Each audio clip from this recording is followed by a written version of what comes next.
Bring Her Back is a 2025 horror film directed by former YouTube stars Danny and Michael Philippou, the duo behind the chilling Talk to Me. This time they deliver a creepy tale centered on step-siblings Andy and Piper, whose father dies tragically, leaving them facing separation in foster care. Andy vows to protect Piper and take custody of her once he turns 18 and tells the foster care agent that Piper needs him to protect her and that not to separate them. The siblings are then placed with Laura, played by Sally Hawkins, and her foster son Oliver, who appears to suffer from some form of mental disability. At first, Laura seems kind and nurturing, but as the film unfolds, her unsettling behavior and sinister secrets tied to satanic rituals hidden in the house reveal a much darker truth.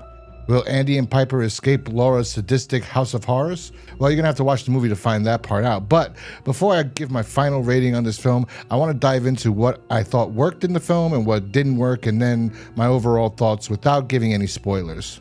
The Philippou brothers excel at crafting fresh and engaging premises, and Bring Her Back is no exception. Like Talk to Me, they create a world that feels instantly immersive, requiring little explanation to hook you. In Talk to Me, the possessed hand was a simple yet brilliant concept that everyone in the story accepted. Here, Laura's attempt to resurrect her deceased daughter via a VHS tape of a seance or ritual serves as a similar role. However, this is where the film stumbles slightly for me. While I appreciate the brothers' knack for minimal exposition, Laura's ritual needed a little bit more context. How did she find this tape? Why does she believe it's real? Without a bit more grounding, this element feels underdeveloped compared to the seamless world building in Talk to Me. The performances are standout. Andy and Piper share convincing chemistry, making their sibling bond feel authentic and heartfelt. Sally Hawkins is phenomenal as Laura, transitioning from warm and maternal to utterly terrifying with chilling precision. The film almost masterfully evokes a sense of claustrophobia. I don't know how they managed to achieve it, but I do suffer from a slight mild case of claustrophobia, very, very mild.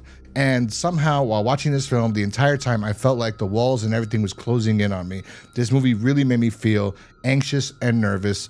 And that's pretty amazing considering this movie is not that gory or not that scary necessarily. The horror elements involving the kids, particularly Oliver's demonic possession and self-mutilation, are both gripping and deeply unsettling.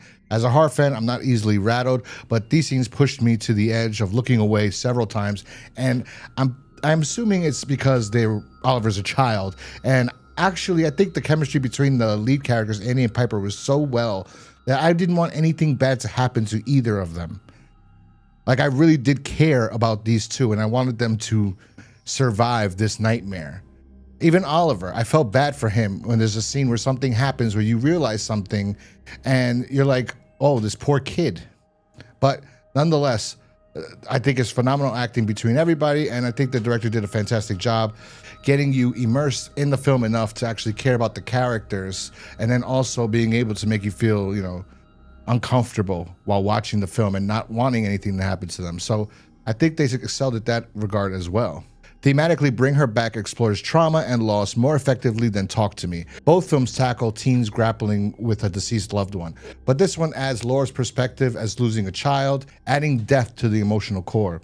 And like I said, the movie's not that gory, but when it is gory, it's gory and it's satisfying. The characters are all compelling, the story's intriguing, yet I will say there's something that felt missing, and I think that comes with the end of the film. Or also the fact that we don't really know where this tape comes from and how she managed to do this. I mean, we see kind of the way she's doing it, but it just, I don't know, it's missing something. Overall, Bring Her Back is a solid horror flick with bold ideas and standout performances. Though it doesn't quite live up to Talk to Me, I still think it's a very well-made film, and I did like these characters, or more interested in these characters than I was with the characters in Talk to Me. So with that being said, I'm gonna give this film 3.5 out of 5 stars. Check it out for yourselves. And if you have seen the movie, let me know in the comment section down below what you thought about the film. Anyway, if you like this video, remember to hit that like button, subscribe if you're new here, and I will talk to you guys next time. Peace.